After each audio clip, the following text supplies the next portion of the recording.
ทำเป็นทีมสถานีธรรมะออนไลน์ขอเชิญติดตามชมรายการธรรมสากัจฉาสนทนาธรรมตามการคุยทุกเรื่องทุกประเด็นเติมธรรมะให้หัวใจเติมอาหารใจเติมพลังใจให้ตนเองเป็นประจำทุกวันเวลา 20 นาฬิกาเป็นต้นไปโปรดกดปุ่มติดตามและกด Subscribe เมื่อทำเป็นทีมมาเราจะได้พบกันเพื่อรับฟังสารธรรมข้อคิดดีๆมากมายรับบุญง่ายๆด้วยการกดแชร์เผยแพร่เป็นธรรมทานสัพพะทานังธรรมทานังชินาติการให้ธรรมะย่อมชนะการให้ทั้งปวง1 แชร์ 1 บุญมีค่าเท่ากับเผยแผ่ธรรมะให้กว้างไกลแชร์ไปมากยิ่งได้บุญมากเป็นการเปิดโอกาสให้คนได้รับฟังธรรมพบปัญญามีความสุขพ้นจากทุกข์ด้วยการฟังธรรมะมาทวงคำมันหมู่บ้านศีลห้าถือเป็นพันธะมองโลกด้านดีมีผลเห็น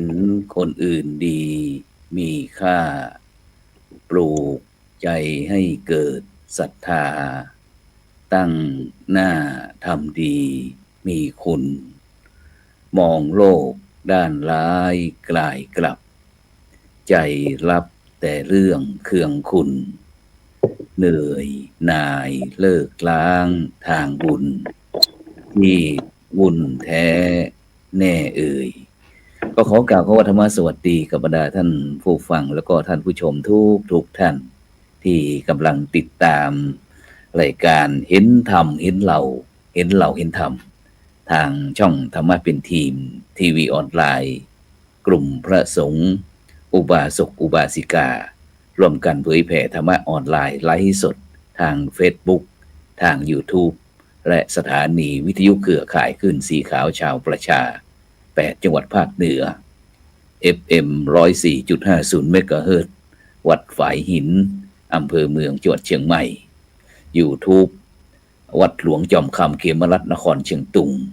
YouTube IDTO ทำเป็นทีมสากล Facebook พระครูอภิวัฒนวิกรมรองเจ้าคณะอำเภอดอยหล่อวัดปากทางเจริญ Facebook พระครูโสพลปริยัติFacebook สหายธรรมหลวงปู่เขียว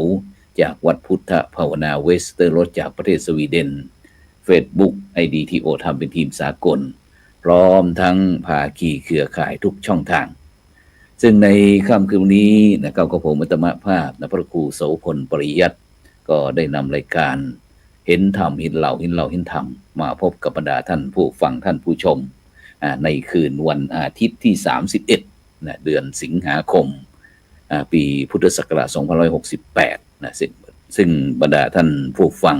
ท่านผู้ชมก็สามารถที่จะให้กำลังใจโดยการกดติดตามกดไลค์กดแชร์เพื่อเป็นธรรมทานยิ่งแชร์มากก็ได้บุญมากแชร์น้อยก็ได้บุญน้อย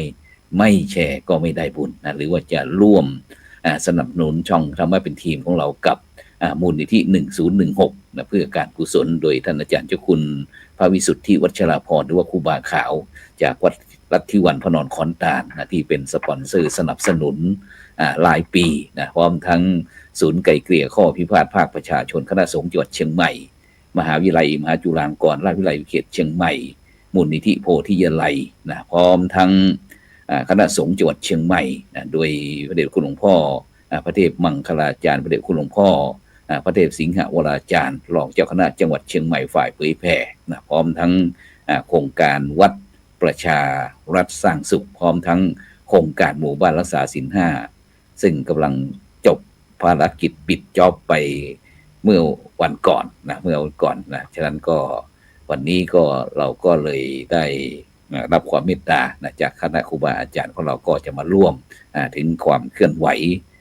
เรื่องการพระสงฆ์นักพัฒนาของเราว่าพระคุณเจ้าอยู่ที่นั่นอยู่ที่นี่ทำอะไรกันบ้างเพราะว่าในช่วงนี้ข่าวทางพระคุณเจ้าข่าวทางวัดก็ฮอตซะเหลือเกินฉะนั้นเพื่อไม่เป็นการเสียเวลาไปพบกับพระเถระรูปแรกที่มาร่วมกับเราไปที่ท่านอาจารย์พระครูโคสิทธิ์สมณคุณดร.เจ้าวาดวัดไม่ห่างอำเภอเวียงป่าเป้าจังหวัดเชียงรายนมัสการครับอาจารย์ดร.ครับผม เปิดไมค์นิดนึงเปิดไมค์นิดนึงโอเค ถวายความเคารพครูบาอาจารย์ทุกรูปนะครับผมพระครูโคสิทธิ์สมณคุณนะครับ จากเวียงกะหลงเวียงป่าเป้าครับ ครับผมเวียงกาหลงเวียงป่าเป้าเดี๋ยวอาจารย์ช่วยปรับเป็นแนวนอนแป๊บหนึ่งนะครับอาจารย์ครับผมปรับกล้องเป็นแนวนอนแป๊บหนึ่งครับผม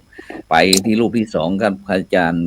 กิตนชัยนะครับปัญญาวัฒโนนะครับจากศูนย์ละวารัตนปัญญานะครับตำบลบ่อหลวงอำเภอฮอดจังหวัดเชียงใหม่นมัสการครับอาจารย์กิตนชัยครับผม กับถวายความเคารพครูบาอาจารย์ทุกรูปเลยนะครับแล้วก็อาจารย์พระครูโสพรประยัตแล้วก็อาจารย์พระครูโคสิทธิ์สมณคุณนะครับครับผมครับสาธุครับซึ่งโดยเฉพาะในวันนี้นะครับ ไม่รู้ว่าเป็นอย่างไรบ้างนะครับเป็นอย่างไรบ้างเพราะว่าที่วันนี้เราออกอากาศที่เชียงใหม่นะครับเพราะว่าวันนี้โดยเฉพาะก็เป็นวันพระเป็นวันธรรมัสวนะวันแห่งการฟังธรรมนะครับที่พี่น้องประชาชนพุทธศาสนิกชนนะครับต่างก็ไปวัดร่วมกันเขาไม่รู้ว่าอะไรที่อำเภอฮอดบรรยากาศเป็นยังไงบ้างอาจารย์เพราะว่าเป็นห่วงเพราะว่าเห็นที่แม่ฮ่องสอนนะครับแล้วก็ที่ปางอุ๋งนะครับอำเภอแม่แจ่มของเราก็รอบๆใกล้กับที่ ฮอดของเราไม่รู้ว่าที่ฮอดของเราบ่อหลวงเราเป็นยังไงบ้างครับผมครับก็กลับเรียนครูบาอาจารย์นะครับแล้วก็ท่านผู้ฟังที่ฟังจากรายการตรงนี้ว่าช่วงนี้ไม่ว่าจะเป็นพื้นที่ที่ราบแล้วก็ในช่วงของพื้นที่บนดอยค่อนข้างที่จะมีฝนตกชุกแล้วก็อากาศที่บ่อหลวงตอนนี้นะครับก็ถือว่าอยู่ที่ประมาณ21 องศาพระอาจารย์ครับแล้วก็ฝนจะตกตลอดทั้งวันเลยตั้งแต่อาทิตย์2 อาทิตย์ที่ผ่านมาเนี่ยครับครับฉะนั้นก็หมายความว่าฝนของเรานะครับ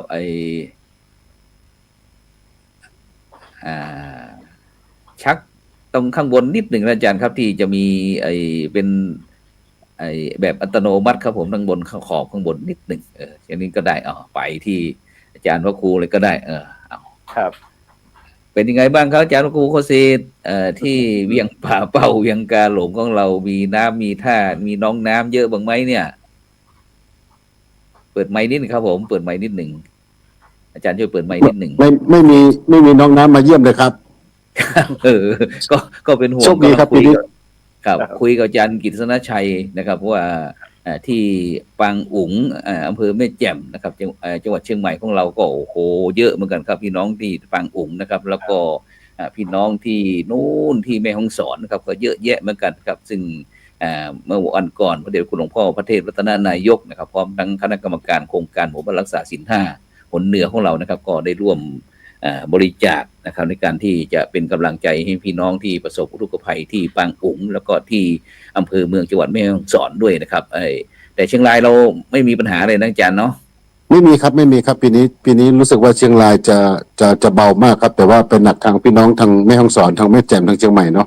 ใช่ปีนี้ก็ส่งกำลังใจให้กับทุกท่านนะครับในการที่จะต่อสู้กับธรรมชาติก็เดี๋ยวมันก็ผ่านไปครับคิดง่ายๆนะครับเพราะว่าปีนี้ทั้งปิงทั้งวังทั้งยมทั้งน่านนี่ออกไปพร้อมกันหมดเลยครับอาจารย์ครับที่ผู้ที่จะรับก็เบี้ยบ้ายรายทางของเราตั้งแต่สุโขทัยลงไปครับอาจารย์ครับผม ก็ช่วงนี้เป็นช่วงน้ำหลากเนาะของทางเหนือก็ของทางเชียงรายก็เบาๆลงแล้วก็แต่เดี๋ยวก็จะไปหนักทางพี่น้องทางส่วนกลางเนาะทางภาคกลางทางภาคเหนือตอนล่างแล้วก็ภาคกลางก็จะน่ากลัวหน่อยนะครับเพราะว่าน้ำไปทุกทิศทุกทางครับโดยเฉพาะก็แล้วก็ส่งกำลังใจให้กับพี่น้องชาวแพร่ชาวน่านด้วยนะครับว่าเพราะว่าน่านนี่มาทุกรอบเจอทุกรอบครับ2 รอบครับครับเมืองน่านนี้ปีก่อนก็เจอปีนี้ก็เจอครับต้องเลื่อนโครงการปีนี้เจอ2 รอบครับปีนี้เจอ2 รอบเห็นเจอหนักๆครับครับปีนี้ก็เลื่อนเพิ่งไปตรวจเยี่ยมโครงการหมู่บ้านรักษาศีล 5เมื่อวันที่29ที่ผ่านมานะครับอาจารย์ครับโดยเฉพาะทางโครงการหมู่บ้านรักษาศีล 5ของเราพร้อมทั้งเขาเรียกอะไรนะศูนย์ประสานงานฝ่ายสาธารณสงเคราะห์นะครับของมหาเถรสมาคมประจำจังหวัดเชียงใหม่นะครับซึ่งก็มีท่านอาจารย์เจ้าคุณพระวิสุทธิวัชรพรครูบาขาวนะครับก็ได้ร่วม กับคณะกรรมการโครงการหมู่บ้านรักษาศีล 5นะครับคนเหนือของเรานะครับเพราะนั้นก็ ไปลงตรวจพื้นที่ก็ได้ร่วมกันนะครับไอพี่น้องบ้านน้ำมวกบ้านต้นฝายน้ำปีอะไรต่างๆนะครับที่อำเภอเวียงสานะครับวันนั้นก็ไปตรวจเยี่ยมด้วยแล้วก็สงเคราะห์ด้วยนะครับด้วยเฉพาะทั้งหลวงพ่อเจ้าคณะอำเภอทั้ง15อำเภอนะครับแล้วก็เจ้าอาวาสนะครับสำนักสงฆ์นะครับภายในตำบลน้ำมวกวันนั้นนะครับก็ได้รับการถวายนะครับปัจจัยนะครับจาก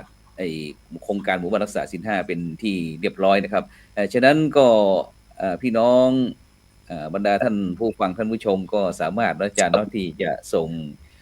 ให้พวกเราช่วยประชาสัมพันธ์ก็ได้ใครตรงไหนที่ทางเชียงใหม่เชียงรายลำพูนลำพางใครเป็นยังไงบ้างก็สามารถที่จะโทรเข้ามารายการของเราเพราะว่ารายการของเรานี่ไปทางวิทยุชุมชน FM เครือข่ายด้วยนะโดยเฉพาะ8จังหวัดภาคเหนือของเรานี่ก็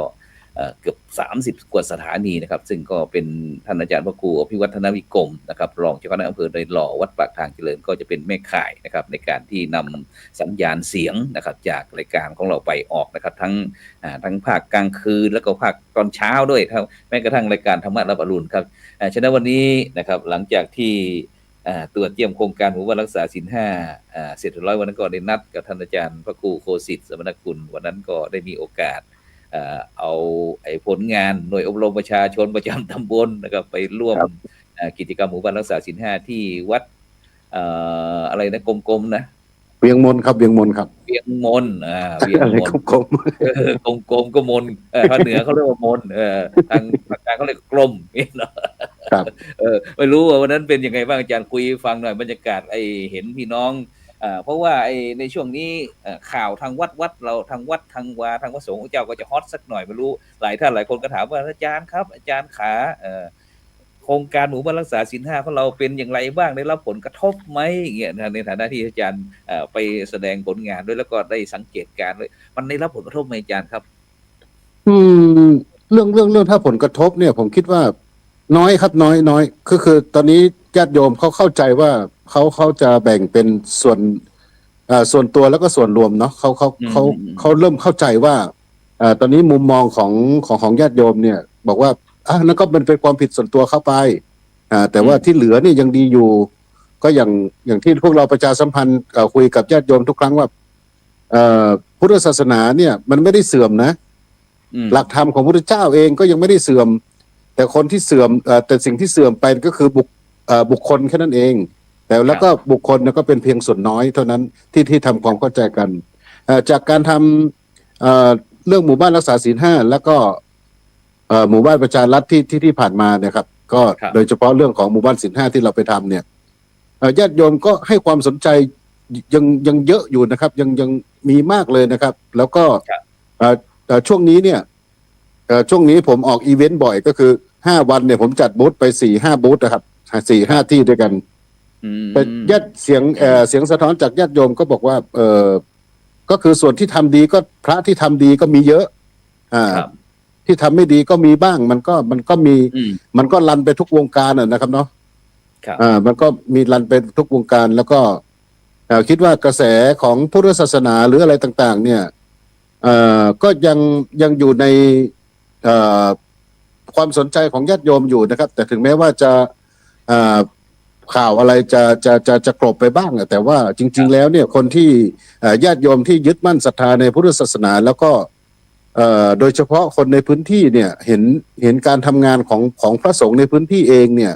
ท่านก็เข้าใจนะครับโยมก็เข้าใจว่าเราทำงานยังไงก็ต้องขอบคุณกับทางรายการนะครับไม่ว่าจะเป็นธรรมะเป็นทีมของพวกเราพระสงฆ์เพื่อสังฆะเพื่อสังคมแล้วก็คลื่นสีขาวเนี่ยช่วยประชาสัมพันธ์ช่วยกันปลุกให้ญาติโยมได้เห็นตามเป็นจริงอะครับตามจริงของสภาพที่มันเกิดขึ้นเพราะว่าพุทธศาสนาเนี่ยเราก็อายุก็ล่วงเลยมา 2,500 กว่าปีแล้วเนี่ยมันอาจจะมีการผิดเพี้ยนไปบ้างนะครับผิดเพี้ยนไปบ้างแต่ว่ามันก็เป็นส่วนน้อยส่วนใหญ่ก็ยังมีอยู่นะครับก็ได้พบกับครูบาอาจารย์หลายรูปหลายท่านแล้วก็ปรารภกันเรื่องนี้ว่ามัน มันเป็นจังหวะเราอะครับ มันเป็นจังหวะของเราที่มันเป็นอยู่แล้วเราจะเปลี่ยนวิกฤตตัวนี้เนี่ยให้เป็นโอกาส เปลี่ยนแปลงนะครับอาจารย์เนาะวิวัฒนาการของโลกด้วยเนาะยุคสมัย ใช่ใช่ ด้วย ใช่ใช่เนี่ยทีนี้เราก็มาคิดกันว่า โอเค มันเป็นวิกฤต แต่เราจะทำให้เป็นโอกาสได้ยังไงสำหรับสำหรับพวกเรานะครับสำหรับพวกเรากลุ่มโดยเฉพาะกลุ่มสังฆะเพื่อการพัฒนาของเราเนี่ยเพราะว่าเป้าหมายของเราก็คือเพื่อพัฒนาสังคมอยู่แล้วเนี่ยก็เป็นโอกาสอันดีที่พวกเราเนี่ยจะแสดงศักยภาพให้กับญาติโยมได้เห็นว่าพระสงฆ์ยังมีอีกเยอะนะ ยังเป็นที่พึ่งของสังคมได้ เป็นที่พึ่งของญาติโยมเนี่ยครับถึงแม้ว่าในมุมในส่วนของผมอาตมาภาพเองเนี่ยก็ไม่รู้พึ่งยังไงนะก็แต่ว่าเราก็เรื่องการศึกษาเนาะเรื่องการศึกษาผมจับงานด้านการศึกษาแล้วก็งานเผยแผ่บ้างแล้วก็งานชุมชนเนี่ยเราทำเยอะนะครับเนี่ยก็ช่วงนี้ก็ทำงานชุมชนนำผลิตภัณฑ์เครื่องปั้นเครื่องเคลือบเวียนกาหลงเนี่ยชัวออนทัวร์ทั่วสารทิศนะครับสี่บูธใน5 วันนะผมจัดบูธ5 วันนี่ผมจัด4 บูธทัวร์ทั่วไทยครับผมก็แล้วก็พรุ่งนี้ก็มีอบรมนักเรียนในการปั้นและเขียนลายแล้วก็อีกวันที่3มั้งที่จะมีอบรมเรื่องของสำหรับชาวบ้านนะครับชาวบ้านแล้วก็เราก็คิดว่าคงจะไม่หยุดแค่นี้แล้วก็คิดว่าคงจะปั้นชิ้นงานเนี่ยทำชิ้นงานของเราเนี่ยให้เป็นที่รู้จักมากขึ้นแล้วก็ที่สุดในอนาคตผมคิดว่าทฤษฎีของผมเนี่ยมันจะเริ่มเป็นจริงก็คือเรื่องของ3 อเนี่ยอิ่มท้องอิ่มสมองอิ่มใจเนี่ยตอนนี้มีคนมาสนใจเรื่องของเวียงกาหลงเยอะมากครับเยอะมากแล้วก็เขาก็มีโปรเจกต์อะไรต่างๆที่จะทำให้ชุมชนเราเนี่ยมีการจ้างงานจากชุมชนมากขึ้นนะครับก็อิ่มท้องเริ่มแล้วครับอิ่มสมองก็จะเริ่มเรื่ององค์ความรู้อะไรต่างๆแล้วก็สุดท้ายเนี่ยไม่รู้นะแต่โยมเขาบอกว่ากำลังจะทำให้เวียงกาหลงเนี่ยดังไปทั่วโลกเนี้ยน่าจะดังดีนะครับแต่ว่าถ้าดังไม่ดีก็ไม่เอาเหมือนกัน ก็เขาบอกว่าอยากจะทำให้มันเป็นดังไปทั่วโลกทีเดียวเลยอย่างเงี้ยมีการทำโปรเจกต์ใหญ่ๆก็คิดว่าความอิ่มใจของพี่น้องชาวเวียงป่าเป้าชาวอำเภอตำบลเวียงกาหลงแล้วก็ในกลุ่มของพระสงฆ์เราเองก็อาจจะมีในมีข่าวดีให้พวกเราได้ชื่นชมกันก็ประมาณปลายปีนี้ครับก็คิดว่ามันจะเป็นกระบอกเสียงหนึ่งที่ทำให้เห็นถึงกระบวนการทำงานของสังฆะเพื่อสังคมเนี่ยครับคือเราไม่บางทีเนี่ยการไม่ใช่การเทศอย่างเดียวนะครับแต่ว่าการเป็นการทำงานอย่างอื่นเป็นการนำชุมชนเป็นการสร้างงานสร้างกิจกรรมให้กับชุมชนเนี่ยแล้วก็อยากจะบอกกับหลายคนเนาะหลายคนที่กำลังเข้าใจพระสงฆ์ว่าพระสงฆ์ทำอะไรกันอยู่อย่างเงี้ยครับพระสงฆ์ทำอะไรกันอยู่เหมือนกับกราบอะไรไม่รู้อย่างเงี้ยครับก็คือไม่ก็คุณไม่รู้อะครับคุณไม่รู้คุณก็ไม่มาศึกษานะถ้าคุณศึกษาคุณจะรู้ว่าเราทำอะไรกันอยู่บางทีเนี่ยผมคิดว่าช่องทางโซเชียลมีเดียเนี่ยก็จะเป็นอีกช่องทางหนึ่งที่ให้มาศึกษานะครับธรรมะเป็นทีมออก YouTube ทุกครั้งทุกวันเนี่ยมันก็น่าจะสะกิดใจคนบางคนบางกลุ่มได้นะครับผมคิดว่ามันก็น่าศึกษานะครับครับสาธุฉะนั้นของอาจารย์นี่ก็หมายความว่าทั้งออนไซต์ออนไลน์นะครับ ทันยุคทันสมัยทันต่อเหตุการณ์ทุกสิ่งทุกอย่างนะครับฉะนั้นเราไปที่ท่านอาจารย์กฤษณชัยบ้างครับปัญญาวัฒโนนะครับจากศูนย์ละวะรัตนปัญญานะครับตำบลบ่อหลวงอำเภอฮอดจังหวัดเชียงใหม่ซึ่งก็ถือว่าตรงนี้ก็เป็นพระสงฆ์นักพัฒนาเราเช่นเดียวกันจะมีมุมมองคล้ายกับท่านอาจารย์ดร.พระครูโคสิทธิ์สมณคุณหรือไม่อาจารย์กฤษณชัยมีมุมมองอย่างไรบ้างอยากจะเสริมเติมเต็มท่านอาจารย์พระครูยังไงบ้างครับจริงๆแล้วเนี่ยที่อาจารย์พระครูได้กล่าวก็ถือว่าเป็นการพูดแทนพระนักทำงานไม่ว่าจะเป็นอยู่ตรงมุมไหนก็แล้วแต่นะครับจริงๆแล้วเนี่ยอย่างที่อาจารย์พระครูกล่าวก็คือว่าทุกครั้งที่มีการเจอกันระหว่างพระสายพัฒนาหรือว่าพระเกี่ยวกับเรื่องของการทำงาน ครับ ต่างๆเนี่ยครับเวลาเจอแต่ละครั้งเนี่ยมันเป็นความรู้สึกว่ามันเป็นการรวมให้มันเป็นปึกแผ่นในอีกกลุ่มหนึ่งอีกก้อนหนึ่งเพราะฉะนั้นเนี่ยผมมองว่าในสิ่งที่สามารถที่จะเกิดประโยชน์ให้กับชุมชนได้เนี่ยก็คือสายนี้แหละครับที่ว่าสามารถที่จะยังไปถึงชาวบ้านได้ครับครับผม อืม ก็ถือครับ ว่าดีครับ ครับอย่างพี่น้องที่ฮอดล่ะครับมีข่าวเกี่ยวกับพระสงฆ์ทั้งบวกทั้งลบทั้งคูณทั้งหารเลยเนี่ย ไม่รู้ว่าพี่น้องชาวละวะหรือว่าลั่วของเรา เป็นอย่างไรบ้าง เอ่อจริงๆตอนนี้นะครับของอย่างในแวดวงของกลุ่มชาติพันธุ์เราเนี่ยที่ครับ คุยกันต่อเนื่องก็คือว่าเขาแยกแยะถูกครับ หมายความว่าแยก เรื่องข ถู อง กยังไง หมายถึงว่าเรื่องของศาสนาเนี่ยก็คือดีอยู่แล้วครับมันไม่มี ครับ ตัวไหนที่จะเสีย แต่ว่าคนที่จะทำให้เสียก็คือเป็นตัวของบุคคลมากกว่า ตรงนั้นเขาก็มองว่าคือส่วนใหญ่ก็เป็นพระลูกพระหลานอยู่ตามวัดต่าง ครับ ๆแล้วก็กิจกรรมต่างๆ อย่างวันเนี้ยครับ งานตานก๋วยสลักพัดผมมองว่าคนยังหนาแน่นเหมือนทุกปีครับแล้วก็มีเด็กๆมาจากในเมืองหรือว่าในต่างจังหวัดต่างเขาก็กลับมาบ้านเพื่อที่จะมาเอ่อตานอุทิศให้กับบรรพบุรุษ แล้วก็ญาติที่ล่วงลับไป ครับ วันนี้ผมมองจากภาพมุมกว้างเนี่ย ผมมองว่าในระหว่างที่กระแสข่าวที่ก็คือโหมเข้ามาหนักๆที่ผ่านมาเนี่ยนะครับ แล้วก็มาดูว่าในช่วงเนี้ยเทศกาลบนดอยเราส่วนใหญ่จะเป็นเทศกาลตานก๋วยสลักพัดผมมองว่าคนไม่ลดเลยนะครับคือคนยังแฮปปี้แล้วก็คนยังมีจิตศรัทธาในเรื่องของการทำบุญแล้วก็ในเรื่องของพระศาสนา อย่างที่กลับเรียนพระอาจารย์เมื่อกี้ว่าส่วนใหญ่ก็จะเป็นพระลูกพระหลานแล้วก็ส่วนไหน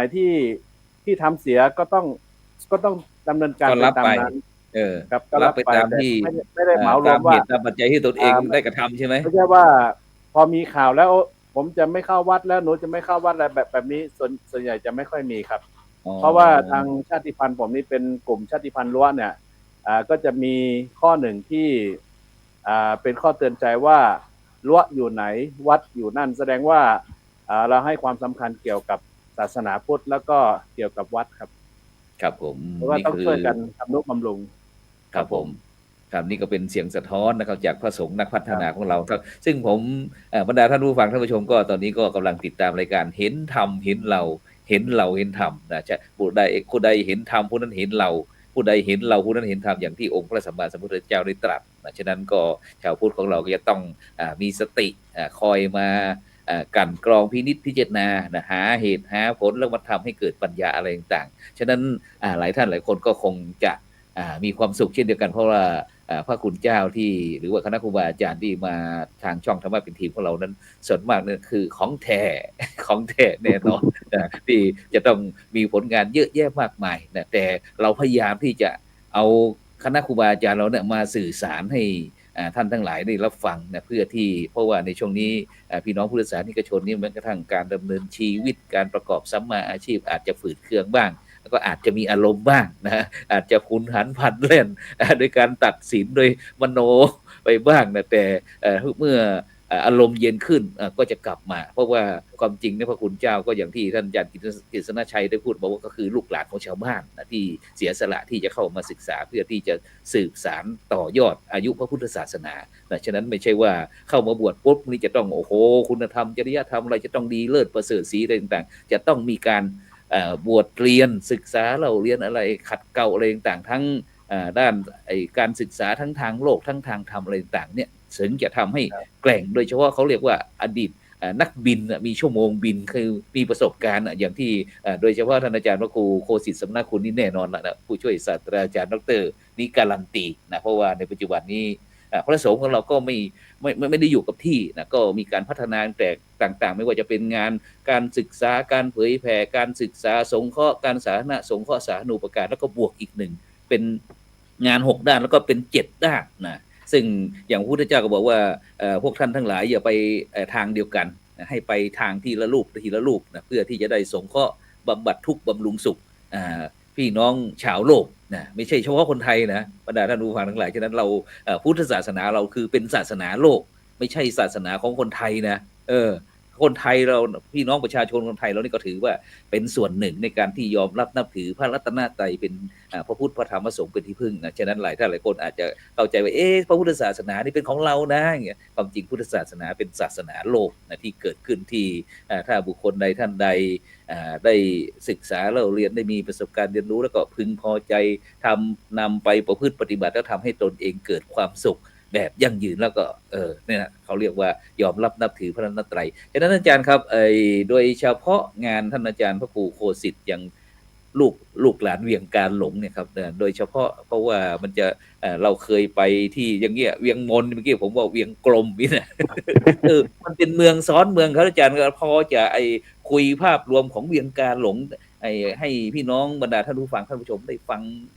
พอที่จะหายข้องใจว่ามันเวียงการหลงมันอยู่ที่ไหนมันมาอย่างไรเป็นยังไงอย่างเงี้ยความเป็นไปมาอาจารย์ครับภาพรวม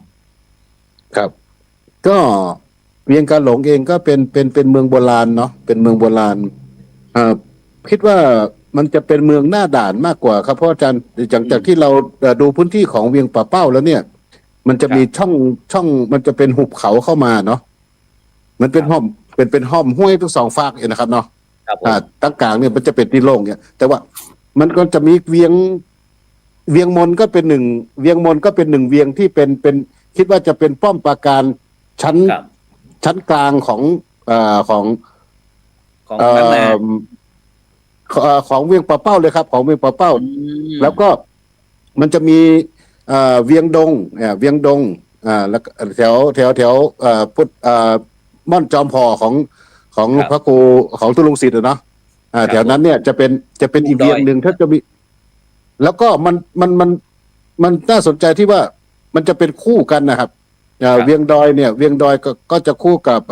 ทางฝั่งของวัดศรีสุทธาวาสฝั่งโน้นนะครับ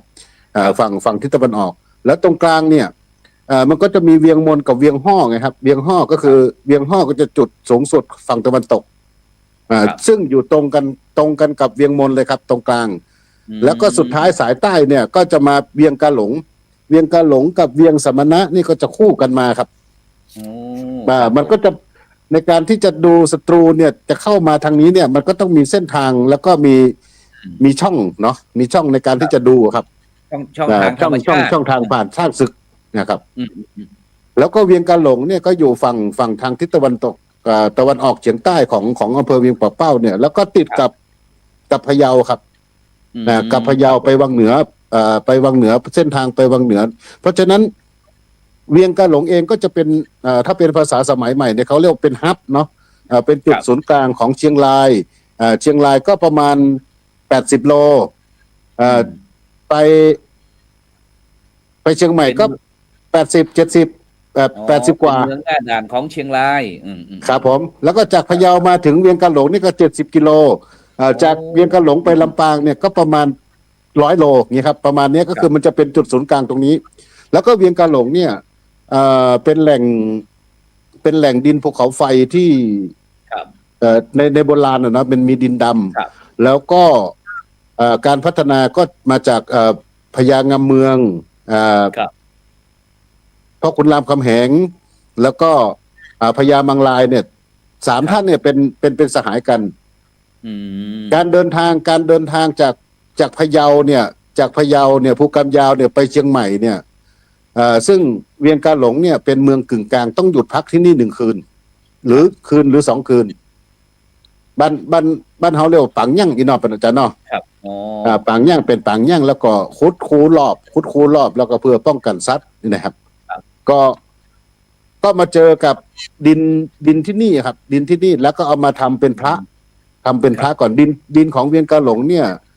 ทำได้บางและเบาแล้วก็มีความแข็งแกร่งนะครับมีวัตถุก็เลยเอามาทำเป็นพระยอดขุนพลซึ่งพระยอดขุนพลเนี่ยของเวียงกาหลงเนี่ยเป็นพิมพ์พะเยานะครับน่าสนใจว่าเป็นพิมพ์พะเยาพิมพ์เนี่ยเป็นพิมพ์พะเยาแต่ใช้ดินเวียงกาหลงนะครับแล้วก็น่าจะเอาคุณสมบัติของดินเนี่ยไปคุยกันที่เชียงใหม่แล้วก็ผมว่านะ ครับ ถ้ามีไทม์มิจีนเนี่ยผมก็จะนั่งก็ไปดูว่าเออ ท่านไปนั่งคุยกันยังไง แล้วก็น่าจะเอาเทคโนโลยีของสุโขทัยอะครับมาทำเห็นว่าดินดีเนี่ย น่าจะสนใจที่จะทำเครื่องถ้วย เออ ครับเครื่องปั้นดินเผาเนี่ยครับ เครื่องปั้นดินเผาเลยทีนี้ใช่ไหมครับ ใช่ครับใช่ครับ อืม เพราะว่าที่เราศึกษาพบเนี่ยก็คือเตาเฉลียงเนี่ย เตาเฉลียงที่สุโขทัยเนี่ย มีความคล้ายคลึงกับเตาเผาเวียงกะหลง ครับ มีรูปร่างลักษณะเหมือนกัน แต่ว่าของเฉลียงนี่จะใหญ่กว่ามากครับ แล้วก็ ครับ แล้วก็เอามาใช้ที่เวียงกะหลง อืม สูตรน้ำเคลือบสูตรอะไรต่าง ๆ เนี่ยน่าจะมาจากสุโขทัยเหมือนกันนะครับ อืม า ฉะนั้น เพราะว่ามันมีการ ในปัจจุบันนี้ฐานะเป็นเหรียญโหลนก็ได้มีการสืบสารและต่อยอดใช่ไหมอาจารย์ครับคือโดยเฉพาะเครื่อง ก็ ไอ้เซ ก็ รามิก ตอนมีการพัฒนามาหลายรุ่นหลายอายุคน แต่ว่าสุดท้ายเนี่ยมันเหลือครอบครัวเดียวอะครับที่ทำอยู่ตอน อย่างที่ก่อนที่ทางอาจารย์พระครูโคสิทธิ์ของเราจะมาทำเนี่ยครับมีพี่น้องประชาชนมีหมู่บ้านนั่นมีหมู่บ้านนี้หรือว่ากลุ่มนั้นกลุ่มนี้เขาทำไหมครับ ที่เขาสืบต่อยอดกันมาเนี่ยเป็นรุ่น ก็ รุ่นหลาน มีบ้างครับมีบ้าง แต่ว่าอย่างที่ผมกล่าวไว้ก็คือมันมีทั้งหมดทั้งมวลเนี่ยเหลือครอบครัวสุดท้ายครับ มีครอบครัวเดียวเหลือครอบครัวเดียว ที่หมู่บ้านไหนครับอาจารย์ครับ ที่ของพ่อนายทันที่บ้านทุ่งม่านนะครับเนาะ ที่บ้านทุ่งม่านฝั่ง ครับ ฝั่งทางทิศตะวันออกของวัดแม่ห่างเนี่ย ครับ เขาก็มีการทำเหลือ แต่ว่าเหลือครอบครัวสุดท้ายแล้วครับที่ท อืม ำ แล้ว ใน แล้วอาจารย์ไปเชื่อมต่อยอดเอาเข้ามาเป็นบทเรื่องหลักสูตรการเรียนของโรงเรียนแม่ห่างเรายังไงครับผม จริง ๆ แล้วเนี่ย เมื่อก่อนผมก็ไม่ได้สนใจเรื่องเวียงกะหลงเหมือนกัน สน เพราะ ใจ เราเป็นคนเวียงกะหลง แต่ว่าเราไปศึกษาที่อื่นเนาะแล้วก็เราก็กลับมาเนี่ยเราก็ไม่ได้สนใจ แต่ว่าผมมาทำโรงเรียนพระปริยติธรรมโรงเรียนวัดหนองบัวพิทยาเนี่ยซึ่งอยู่ใกล้กับตำบลเวียงกะหลงซึ่งอยู่ตำบลมิตรดีติดกันนี่ครับ ก็โรงเรียนเราอยู่ในโครงการตามพระราชดำริของสมเด็จพระนิธิฐาธิราชเจ้าเนี่ยท่านรับสั่งบอกว่าควรจะมีช่างมีอาชีพที่เหมาะสมกับพระภิกษุสามเณรเพราะว่าเราไม่รู้ว่าในอนาคตเขาจะอยู่กับเราได้นานแค่ไหนเราก็ต้องส่งเสริมอาชีพ ครับ สิ่งที่อาชีพที่พระเนรที่น่าจะเป็นไปได้เนี่ย แล้วก็ไม่ขัดสมณสารรูปก็คือช่างสิบหมู่ช่างสิบหมู่ในพระราชวังในสมัยก่อนนะครับเนาะช่างสิบหมู่ช่างปั้นช่างแกะช่างกลึงช่างลักอะไรพวกเนี้ยช่างหล่ออะไรพวกเนี้ยก็น่าจะไม่ขัดกับสมณสารูปเนี่ยก็ท่านพระองค์รับสั่งแบบนี้แล้วก็จากนั้นเราก็ทำมาเป็นหลักสูตรของเราก็หาว่าอัตลักษณ์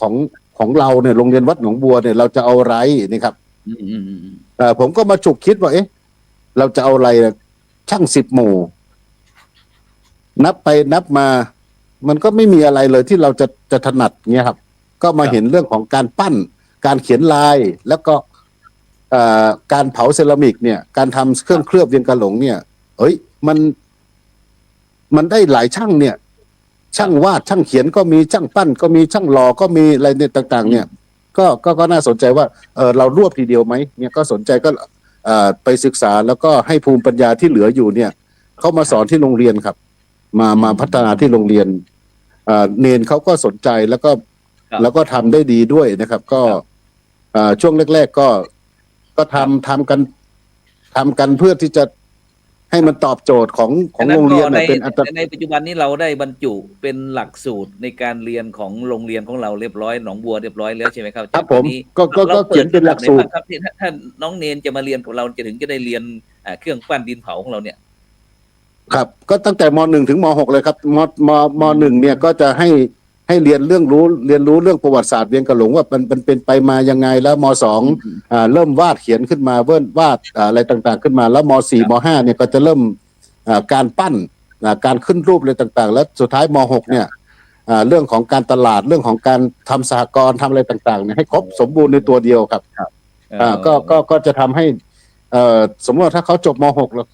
เขาสามารถที่จะไปผลิตแล้วก็ไปทำการตลาดไปทำอะไรต่างๆให้ด้วยตนเองได้นะครับ โอ้นี่คือนี่ลูกหลานเวียงกาหลงนะครับในงั้นนี่คือไอเวียงกาหลงของเราที่อำเภอเวียงป่าเป้าจังหวัดเชียงรายนะครับที่ท่านอาจารย์พระครูโคสิทธิ์สมณคุณผู้ช่วยศาสตราจารย์ดรนะครับได้ทำสืบสานและต่อยอดนะครับฉะนั้นเราไปฟังละวะนะพี่น้องล้วนะครับที่เป็นเจ้าของพื้นเพเดิมของเมืองเชียงใหม่เขาสืบสานกันยังไงบ้างครับในนิมนต์ครับอาจารย์กฤษณชัยครับผมครับแต่ว่าของบนดอยเราเนี่ยส่วนใหญ่ก็จะในเรื่องของการจัดทำแบบต่างๆนี่คือมันจะไม่ค่อยมีครับอาจารย์ครับแต่ว่ามันก็ยังมีหลงเหลือพวกของประวัติศาสตร์ช่างตีเหล็กท่านอาจารย์ครับเดี๋ยวปัจจุบันมีไหมไอ้สมัยก่อนเนี่ยคือย้อนกลับไปเมื่อประมาณ500 กว่าปีรั้วเราเนี่ยคือได้รับอัดยาขึ้นมาหมายถึงว่าเป็นตราคำสั่งพิเศษว่าให้รั้วบ่อหลวงเนี่ยคือถลุงเหล็กแล้วก็ตีเหล็กให้กับส่งขึ้นไปที่เมืองเชียงใหม่อย่างนี้เป็นต้นนะครับแต่ว่าทุกวันนี้คือเท่าที่คุยกับอาจารย์ยอดดนัยสุกเกษมคือของกรมศิลป์พยายามที่จะเข้ามาฟื้นฟูในพื้นที่เพราะว่าตอนนี้เนี่ยคือจะมีอยู่ประมาณ4-5 บ้านที่กำลังตีเหล็กอยู่แต่แต่ว่าอาจจะไม่หลอมเหมือนเมื่อก่อนแต่ว่าอาจจะใช้เหล็กแหนบมาแล้วก็มาตีใช้ทำเป็นอุปกรณ์เป็นมีดเป็นขวานเป็นอะไรก็แล้วแต่ในเชิงเกษตรอะไรนี้เป็นต้นก็ยังมีอยู่แล้วก็ในส่วนของพื้นที่เพราะว่าสมัยก่อนบ่อเหล็กของบ่อหลวงเนี่ยจะอยู่ที่แม่โถดอยแม่โถนะฮะแล้วก็ตอนนี้ก็คือในพื้นที่ก็จะมี2 กลุ่มชาติพันธุ์ที่ยังอยู่ก็คือของพี่น้องม้งกับพี่น้องกะเหรี่ยงแต่ว่าในพื้นที่ก็จะกันไว้นิดหนึ่งสำหรับพี่น้องล้วเราเพื่อที่จะทุกๆ3 ปีก็จะมีการไปเลี้ยงบ่อเหล็กที่ดอยแม่โถเป็นสัญลักษณ์อย่างนี้เป็นต้นนะครับเพราะฉะนั้นเนี่ยในพื้นที่จริงๆแล้วเนี่ยนอกจากลูกหลานจะไม่สืบทอดแล้วเนี่ยก็ยังมีคงค้างอยู่ประมาณ 4-5 ครัวเรือนที่ยังทำอาชีพตีเหล็กอยู่แต่ว่าเป็นอาชีพเสริมที่ทำด้วยใจรักอย่างนี้เป็นต้นนะครับแล้วในส่วนอื่นๆที่ทางศูนย์เราเองพยายามที่จะฟื้นฟูที่ผ่านมานั่นก็คือได้ยินอาจารย์พูดถึงศูนย์นี่หมายถึงปัจจุบันนี้อาจารย์กับพี่น้องกลุ่มรั้วหรือว่าละวะอะไรต่างๆได้จัดเป็นเรื่องการศูนย์การเรียนด้วยใช่ไหมครับผมครับผมเนื่องจากว่าผมเข้าไปอยู่ในเมืองเนี่ยตั้งแต่บวชพระครั้งแรกๆเลยนะฮะแล้วก็ปรากฏว่าเราทำงานมากเข้าเนี่ยสุดท้ายก็กลับมาย้อนมาดูที่บนดอยว่าความเป็นรั้วเราอยู่ตรงไหนนะครับในเมื่อกลุ่มพี่น้องชาติพันธุ์ต่างๆค่อนข้างที่จะมีความเข้มแข็งพี่น้องกะเหรี่ยงพี่น้องม้งพี่น้องชนเผ่าอื่นเนี่ยค่อนข้างจะมีความเข้มแข็งแต่ในกลุ่มของพี่น้องรั้วเราเนี่ยค่อนข้างจะอยู่กระจัดกระจายกันตามพื้นที่ต่างๆและสำเนียงภาษาฟังกันรู้เรื่องบ้างไม่รู้เรื่องบ้างแต่ว่าจารีตขนบธรรมเนียมประเพณีก็มีความใกล้เคียงกันแต่เขาก็เรียกตัวเขาเองว่าเขาเป็นรั้วหรือว่าเป็นละเวะอย่างนี้เป็นต้นนะครับเพราะฉะนั้นผมก็เลยมีความคิดว่าบ่อหลวงเนี่ยเป็นจุดศูนย์กลางที่สามารถเชื่อมไปทางแม่แจ่มได้อมก๋อยได้ไปทางแม่เสลียงแม่ละน้อยแม่ฮ่องสอนได้ผมก็จะอยู่ปากทางพอดีเลยครับในพื้นที่ที่ผมอยู่ทีนี้ผมก็เลยมีความคิดว่าน่าจะมีการสร้างเป็นศูนย์เรียนรู้ขึ้นมาเพื่อที่จะฟื้นฟูอนุรักษ์ตั้งแต่การแต่งกายแล้วก็จารีตแล้วก็พวกอาหารชาติพันธุ์อะไรต่างรวมไปถึงเรื่องของศิลปะชั้นเชิงอย่างล่าสุดนี่ก็คือการให้เด็กๆมีการฟ้อนเจิงฟ้อนดาบฟ้อนเจิงอย่างนี้เป็นต้นครับเพื่อที่จะอนุรักษ์ในสิ่งที่เราได้เห็นตั้งแต่เด็กสมัยก่อนผู้เฒ่าผู้แก่ในชุมชนเวลามีกิจกรรมงานบุญอะไรต่างๆเนี่ยก็จะมีการฟ้อนเจิงนำหน้าขบวนมีการตบมาผาบมีการแสดงท่าต่างๆเพื่อที่จะเป็นสัญลักษณ์ว่าถึงความเข้มแข็งอย่างนี้เป็นต้นแล้วก็ใช้มีดดาบที่เขาตีจากเหล็กที่ถลุงเองเนี่ยครับแล้วก็มาใช้ในลักษณะการออกเป็นท่ารำท่าฟ้อนและในสิ่งเหล่านี้มันก็เลือนหายไประยะหนึ่ง ผมก็เลยพอตั้งศูนย์ขึ้นมาปุ๊บก็เลยต้องฟื้นฟูทีละอย่างทีละอย่างครับอาจารย์ ครับผม ครับผม ครับแล้วก็เห็นว่าแต่ละปีนี่ก็จะมีงานขบวนแห่คุณหลวงวีรังค่าด้วยใช่ไหมครับอาจารย์ครับ เห็นว่า ครับ เมื่อปีที่แล้วก็เป็นปีแรกที่ลองจัดกันขึ้นมาเรื่องของรูปแบบขบวน รูปแบบการแต่งกาย เหมือนกันวัดกำลังกันครับว่าตอนเนี้ยพี่น้องรั้วเราพร้อมแค่ไหน เพื่อที่จะทำงานใหญ่ในอนาคตอย่างนี้เป็นต้นนะครับ ว่าพร้อมแค่ไหนการแต่งกายมากหรือยังแล้วตั้งแต่ผมทำงานมาประมาณ 4-5 ปีที่ผ่านมาในพื้นที่นะครับแล้วก็ค่อนข้างจะเป็นที่น่าพอใจครับ อย่างวันนี้ไปงานการขวยสลากสมัยก่อนเราไม่เคยเห็นลวดบอลหลวงใส่ชุดลวดเดี๋ยวนี้ตั้งแต่เด็กแล้วก็ผู้ใหญ่วัยกลางคนก็เริ่มใส่ชุดลวดไปในงานบุญต่างๆแล้วผมก็จะใช้สื่อที่มีอยู่ไม่ว่าจะเป็น Facebook หรือว่าทางเพจพยายามที่จะประชาสัมพันธ์ว่างานบุญทุกงานบุญเนี่ยเราพยายามใส่ชุดชาติพันธุ์ให้ชินตาครับพอเด็กๆเห็นปุ๊บเนี่ยเขาก็จะเห็นว่า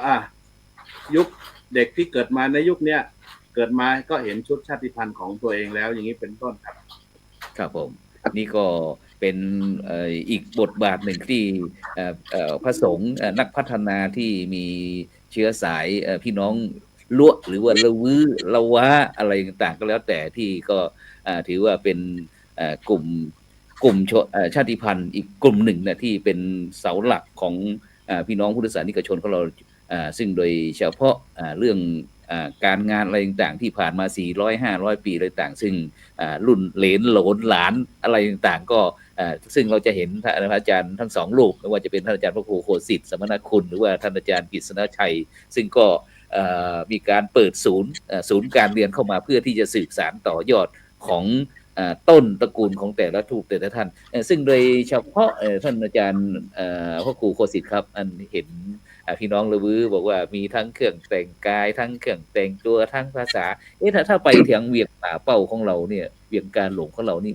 นอกจากที่จะมีเรื่องเครื่องปั้นดินเผาแล้วยังมีอะไรที่จะบอกว่าตรงเนี้ยเป็นพี่น้องเวียงการหลงเป็นเวียงป่าเป้าอย่างนี้อาจารย์ครับครับผมก่อนที่จะเข้าทางถึงเวียงป่าเป้าเนี่ยอาจารย์กฤษณชัยครับผมคิดว่าเราน่าจะมีต้นตระกูลเดียวกันนะครับว่าเพราะว่าพ่อขุนเวียงรายเนี่ยพ่อขุนเวียงรายท่านเป็นรั้วเนี่ยท่านเป็นละวะจากยอดเชียงตุงมาดอยเชียงตุงมาดอยตุงมาเนี่ยครับท่านเป็นรั้วนะเป็นรั้วเหมือนกันเป็นรั้วหรือละวะเนี่ยก็คิดว่าผมได้ยินอาจารย์แล้วผมน่าสนใจว่ามีการฟื้นฟูมีการปรับพฤติกรรมการแต่งกายเรื่องรูปแบบการแต่งกายอะไรต่างๆเนี่ยเข้ามาแล้วก็เห็นกระบวนการที่จะเริ่มพัฒนาผมเห็นพี่น้องไทลื้อที่เชียงของเนี่ยครับโอ้ถ้ามีงานบุญเขาเนี่ยเขาแต่งชุดเชียงของเนี่ยชุดไทลื้อเนี่ยโอ้ยสุดยอดมากครับมีกระบวนการปลูกฝังมีการขัดเกลาเด็กๆเนี่ยให้มีความภูมิใจในความเป็นคนรั้วเป็นคนเนาะสำนึกรักของเรื่องตระกูลอะไรต่างๆนี่เนาะใช่ผมคิดว่ามันอาจารย์มาถูกทางแล้วนะครับที่เริ่มฟื้นฟูเรื่องอะไรต่างๆแล้วก็เรามีประวัติศาสตร์เรามีอะไรต่างๆอย่างเช่นเรื่องของการตีเหล็กกันเนี่ยเราเป็นแหล่งเหล็กแหล่งเตาเหล็กบ่อเหล็กเนี่ยที่มีคุณภาพของเชียงใหม่เนี่ยเราจะมาพัฒนายังไงแทนที่เราตอนนี้เนี่ยถ้าเราจะมาตีดาบตีมีดเนี่ยมันก็คงจะไม่ถูกกาลเทศะเนาะแต่ว่าถ้าเราพัฒนาเรื่องรูปแบบทำเป็นเหล็กเอาเหล็กเหล่านั้นเนี่ยมาทำเป็นเครื่องประดับทำเป็นของชาติพันธุ์รั้วของอะไรต่างๆเนี่ยผมคิดว่ามันจะต่อยอดได้เยอะมากนะครับเครื่องประดับเครื่องลายใช่เรื่องลวดลายเรื่องอะไรต่างๆผมคิดว่ามันจะมีของแต่ละชนเผ่าของแต่ละพื้นที่เนี่ยมันจะมีเรื่องของทุกอย่างเลยผมคิดว่าเรื่องอาหารการกินเรื่องเสื้อผ้าเรื่องการแต่งกายการแล้วก็รวมถึงมุมมองทางศิลปะสุนทรียภาพทางศิลปะเนี่ยทุกชนเผ่าทุกกลุ่มเนี่ยผมคิดว่ามีเป็นเอกลักษณ์และอัตลักษณ์ของตัวเองไม่มากก็น้อยนะครับ แต่เพียงแต่ว่าเราจะหยิบตรงไหนเข้ามานำเสนอกับ อืมอืม กับชุมชนกับสังคมอย่างไรนะครับเนาะ ครับ แล้วก็ในส่วนของเวียงป่าเป้าเองเนี่ยตอนนี้เนี่ยผมกำลังทำเรื่องของเครื่องปั้นเครื่องเคลือบเวียงกะหลงเนี่ยให้มันเป็นลายเอกลักษณ์เป็นเอกลักษณ์ของเวียงป่าเป้าตอนนี้ก็คิดว่ามันได้ระดับหนึ่งนะครับ แล้วก็ทางจังหวัดเชียงรายเนี่ยก็ถือว่าเครื่องปั้นเครื่องเคลือบเวียงกะหลงเนี่ยเป็นซอฟต์พาวเวอร์ของเชียงรายไปแล้วนะครับถ้าเห็นตัวนี้ก็คือนึกถึงเชียงรายปุ๊บต้องนึกถึงเวียงป่าเป้านึกถึงเวียงป่าเป้าปุ๊บต้องนึกถึงเวียงกาหลงเนี่ยครับก็มันก็จะมาประมาณนี้แล้วก็นอกจากเรื่องของเวียงป่าเป้าและเรื่องของเครื่องปั้นเนี่ยสิ่งที่น่าสนใจตอนนี้ก็คือเรื่องของเศรษฐกิจเรื่องของชากาแฟครับจันชากาแฟล่าสุดเนี่ยของเวียงป่าเป้าเนี่ยมีกาแฟที่ชนะเลิศในระดับจังหวัดเนี่ยของจังหวัดเชียงรายเนี่ยเราชนะกาแฟดอยช้างกาแฟอะไรโน่นนี่นั่นเนี่ยเราชนะเนี่ยก็ถือว่าของเวียงป่าเป้าเนี่ยก็ไม่ธรรมดานะครับทั้งชาแล้วก็กาแฟนะครับก็ถือว่าเป็นต้นกำเนิดในปีที่ผ่านมาผมนำเสนอต้นชาของอำเภอเวียงป่าเป้าเนี่ยมีอายุเกือบ1,000 ปีครับจันครับมีต้นชาของเวียงป่าเป้าเนี่ยมีอายุเกือบ1,000 ปีเราก็นำเสนอในงานของจังหวัดเชียงรายเราบอกว่าเนี่ยก็คือเราถือว่าเป็นต้นกำเนิดของชานะของชาในจังหวัดเชียงรายเพราะว่าเวียงป่าเป้าโชคดีอย่างก็คือมีน้ำดีมีดินดีแล้วก็อากาศดีครับน้ำดีดินดีเนี่ยมันก็สามารถที่จะปลูกพืชแล้วก็ทำเซรามิกทำอะไรต่างๆนี้ได้ครบถ้วนทุกกระบวนการนะครับแล้วก็ที่สำคัญที่สุดก็คือเรามีแหล่งธรรมชาติสิ่งที่ท่องเที่ยวแหล่งธรรมชาติที่ว่าผมว่าเป็นดินภูเขาไฟของเวียงกาหลงเนี่ยเป็นดินภูเขาไฟเพราะเรามีน้ำพุร้อนนะครับน้ำพุร้อนสายน้ำพุร้อนจากใต้ดินเนี่ยมันก็น่าสนใจนะครับแล้วก็ความมหัศจรรย์ของเวียงป่าเป้าเองก็คือเป็นทั้งแหล่งดินดำและแหล่งดินขาวในพื้นที่เดียวกันเนี่ยน่าสนใจนะครับน่าสนใจว่าที่อื่นไม่ค่อยมีครับแล้วก็เราพยายามที่จะดึงศักยภาพเหล่านี้ของชุมชนเนี่ยผมคิดว่าในบทบาทของพระสงฆ์เราเนี่ยเราอาจจะทำได้ไม่เต็มที่เรื่องของการตลาดอะไรต่างๆหรืออะไรต่างๆเนี่ยแต่ว่าด้วยความเชื่อมั่นของศรัทธาญาติโยมที่มีต่อพระสงฆ์เนี่ยเราสามารถที่จะเป็นกระบอกเสียงแล้วก็เป็นคนที่นำประชาสัมพันธ์เรื่องเหล่านี้เนี่ยให้เกิดให้ชุมชนได้รับทราบแล้วก็เราเป็นผู้เริ่มต้นในกระบวนการทำงานเพราะว่าความเชื่อมั่นคือที่เวียงกะหลงขึ้นมาปลุกวิญญาณเวียงกะหลงขึ้นมาเนี่ยเพราะในความเป็นพระเองเราเป็นพระเองเนี่ยเราทำไม่ได้เพื่อทำเป็นเรื่องของธุรกิจครับเป็นธุรกิจแต่เราทำเพื่อการฟื้นฟูการอนุรักษ์แล้วก็สืบทอดนี่ครับมันเป็นตัวสำคัญแต่ว่าถ้าเราทำเป็นลักษณะของธุรกิจเนี่ยญาติโยมข้างนอกเนี่ยเขาทำเป็นธุรกิจเขาก็มองเห็นดีมานด์ซัพพลายแล้วก็เรื่องของการกำไรขาดทุนนะครับแต่ของเราเนี่ยเราทำถามว่าเราขาดทุนไหมเราขาดทุนแต่ว่าเราถือว่าการขาดทุนของเราก็คือกำไรเนี่ยครับกำไรครับ ขาดทุนของเราทุนในที่นี้ก็คือทุนทรัพย์ที่เราลงไปเนี่ยเราไม่ได้คืนแต่เราได้กำไรจากเราเผยแพร่เรื่องขององค์ความรู้เรื่องของเวียงกาหลงเนี่ยให้กับเด็กและเยาวชนแล้วก็เด็กและเยาวชนเหล่านี้เนี่ยนำไปถ่ายทอดเราไปสืบทอดแล้วก็ไปต่อยอดเรื่องของการเป็นทำเสื้อผ้าทำเป็นตุ๊กตาเรื่องของลวดลายเวียงกาหลงถามว่าตรงนั้นเป็นกำไรไหมก็คือกำไรของเราเนี่ยครับกำไรของเราถึงแม้เราจะผมใช้ศาสตร์พระราชาในเรื่องของการกำไรคือขาดทุนเนี่ยแต่ขาดทุนคือกำไรโทษขาดทุนคือกำไรของเรานี่ก็คือเราลงทุนก็ใช้ปัจจัยของญาติโยมที่มาหนุนเสริมเราอะนะครับแล้วลงทุนลงไปแต่ว่าเราก็ได้กลับมาเรื่องของความอิ่มอกอิ่มใจแล้วก็เห็นลูกหลานเราเนี่ยได้ถ่ายทอดพลังของภูมิปัญญาเหล่านี้เนี่ยให้ต่อยอดออกไปข้างหน้าเนี่ยผมคิดว่า ถ้าพระสงฆ์เราทำนะครับ ถ้าพระสงฆ์เราทำมีองค์ความรู้ แล้วก็ถึงแม้จะไม่มีองค์ความรู้ด้านนี้ แต่เราศึกษาเรียนรู้กับรากเหง้าของตัวเองอย่างที่อาจารย์กฤษณชัยที่แทนที่จะเป็นครูบาอาจารย์อยู่ข้างนอกข้างล่างนะแต่ว่าเราต้องกลับขึ้นดอยผมก็เหมือนกันนะครับ ผมก็เหมือนกันผมอยู่เชียงใหม่เนี่ยผมเรียนหนังสืออยู่เชียงใหม่อยู่บ้านพ่อเนี่ยก็เจริญนะแล้วอยู่ในเมืองแต่ว่าแล้วทำไมเราต้องกลับบ้าน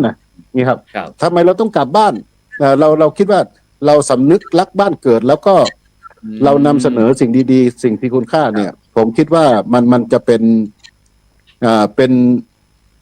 ป็นความศรัทธาความเชื่อมั่นของญาติโยมมากกว่าที่คนข้างนอกเขาจะทำกันนะครับ แล้วก็อีกประการหนึ่งก็คือผมอยากจะให้บทบาทของพระสงฆ์เราเนี่ยแทนที่จะให้กลับมาเหมือนเมื่อก่อนนะครับ เป็นผู้นำทางจิตวิญญาณของชุมชนทุกสาขาอาชีพไม่ว่าจะเป็นแพทย์โดยเฉพาะเ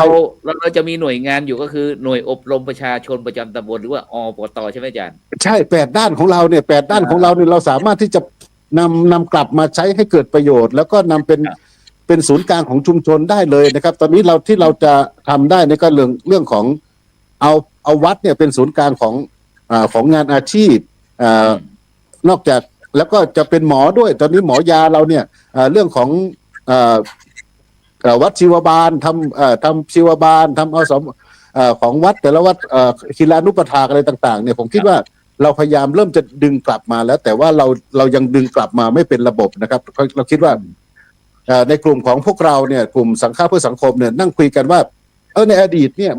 มันมีอะไรที่เราจะสามารถที่เคยเป็นศูนย์กลางของชุมชนเนี่ยเป็นหมอเป็นทนายความเป็นอะไรต่างๆเนี่ยเมื่อก่อนเนี่ยถ้าผิดลูกผิดเมียเข้ามาก็ต้องไม่ขึ้นบ้านพ่อหลวงนะครับแต่ว่ามาหาเจ้าวาดทำการไกล่เกลี่ยด้วยสันติวิธีอย่างเงี้ยครับตอนนี้เราก็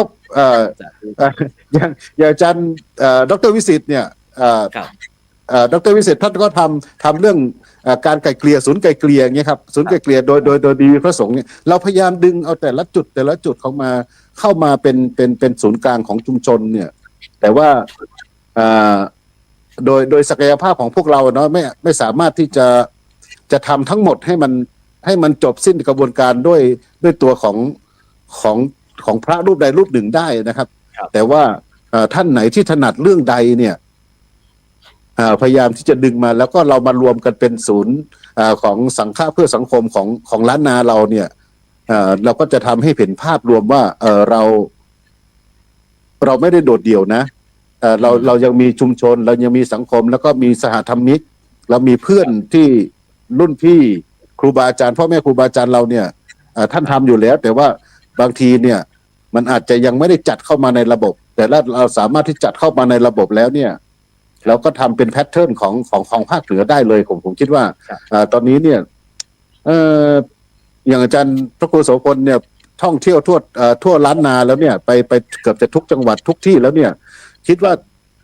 คงจะเห็นนะครับโดยเฉพาะเรื่องของหมู่บ้านรักษาศีล 5ที่เราไปแต่ละจังหวัดเนี่ยมันก็แต่ละที่แต่ละแห่งก็มีจุดเด่นของพระสงฆ์ในพื้นที่ที่ท่านทำอยู่นะครับผมคิดว่าน้อยอย่างที่จะซ้ำกันแต่ว่าจุดเด่นของแต่ละวัดแต่ละวาเนี่ยมัน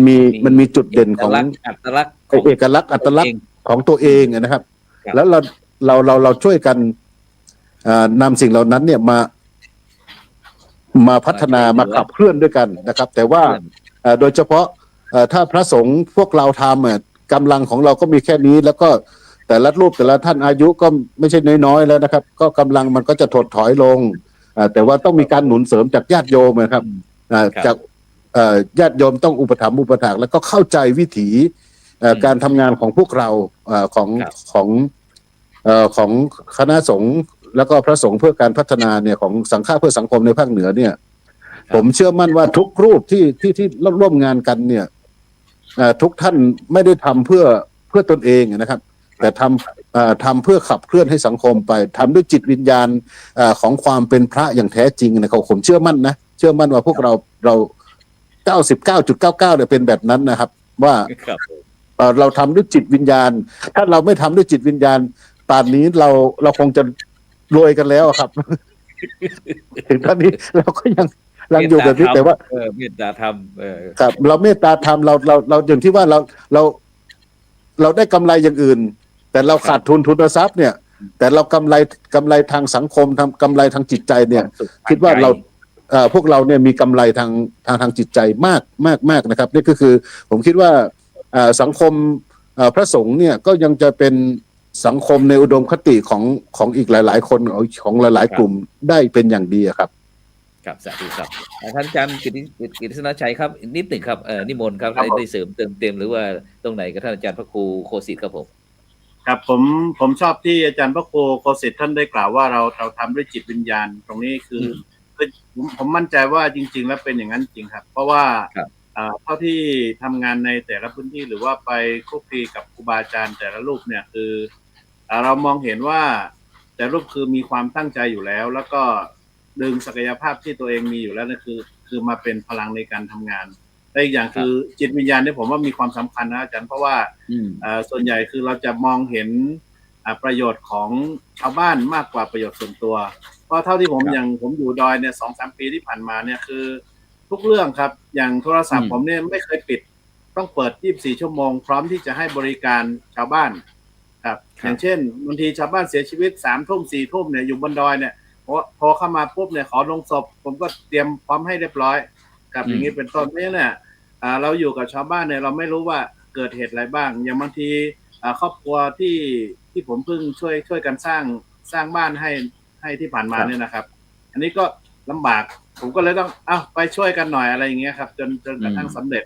อีกหลายๆเรื่องตั้งแต่เรื่องเกิดแก่เจ็บตายทุกเรื่องถ้าเราอยู่ตรงจุดนี้เขาจะมาหาเราเองครับ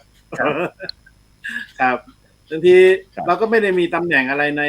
ในการปกครองของคณะสงฆ์นะครับเป็นพระธรรมดานี่แหละครับแต่ว่าจิตวิญญาณเราทำงานเพื่อชุมชนเพื่อพระศาสนาเพื่อสังคมอยู่แล้วแต่เขารู้ว่าจุดเนี้ยสามารถที่จะเป็นที่พึ่งให้เขาได้ครับบางทีเสียชีวิตมาบางทีเกิดอุบัติเหตุมาเราไม่ใช่กู้ภัยนะครับอาจารย์ครับแต่เขาก็โทรมาหาเรากู้ใจเราเกิดแก่เจ็บตายมาหาหมดเราก็ให้เราเป็นที่พึ่งสำหรับเขาได้ครับอย่างนี้เป็นต้นครับสาธุครับฉะนั้นก็ต้องขอบคุณนะครับท่านอาจารย์พระครูโคสิทธิ์สมณคุณผู้ช่วยศาสตราจารย์ดร.นะครับท่านอาจารย์กิษณชัยปัญญาวัฒโนนะครับซึ่งเป็นพระสงฆ์นักพัฒนาของเราซึ่งวันนี้ได้มาคุยแลกเปลี่ยนประสบการณ์ให้กับบรรดาท่านผู้ฟังท่านผู้ชมเพราะว่าในช่วงนี้พี่น้องพุทธศาสนิกชนของเราอาจจะมีการท้อแท้ท้อถอยบ้างคิดอย่างง้นคิดอย่างนี้เมื่อได้ยินพระคุณเจ้าทั้งสองลูกนะครับนี่คือรายการเห็นธรรมเห็นเราเห็นธรรมนะครับซึ่งถ้าเราพินิจพิจารณาจากวิธีคิดวิธีทำวิธีปฏิบัติอะไรต่างๆของอาจารย์ทั้งสองลูกเราก็จะรู้ว่าโอ้พระพุทธศาสนานี่ของแท้นี่นะครับฉะนั้นก็ขอเป็นกำลังใจนะครับให้กับทุกท่านนะครับถึงแม้เราจะฟันฝ่ามรสุมไปด้วยกันครับแล้วก็ถ้ามีโอกาสเราก็จะในพบกับอาจารย์ทั้งสองรูปอาจจะมาเป็นรายการธรรมะรับอรุณบ้างอาจจะเป็นภาษาละวื้อบ้างลั่วบ้างอะไรต่างๆซึ่งเราก็พยายามที่จะอยู่ร่วมกันอย่างสันติสุขนะครับฉะนั้นก็ในค่ำคืนนี้ก็เวลาหมดเวลาครับ1 ชั่วโมงเท่านั้นเองนะครับฉะนั้นก็กลับฝันดีนะครับมีเงินใช้ไร้โลคาพยาธินะครับไม่เจ็บไม่จนนะครับแล้วก็ค่อยมาพบกับอาจารย์ทั้งสองรูปอีกใหม่1 รอบนะครับสำหรับในค่ำคืนนี้ขอกล่าวคำว่าสาธุครับสาธุขอบคุณทั้งสองรูปนะครับ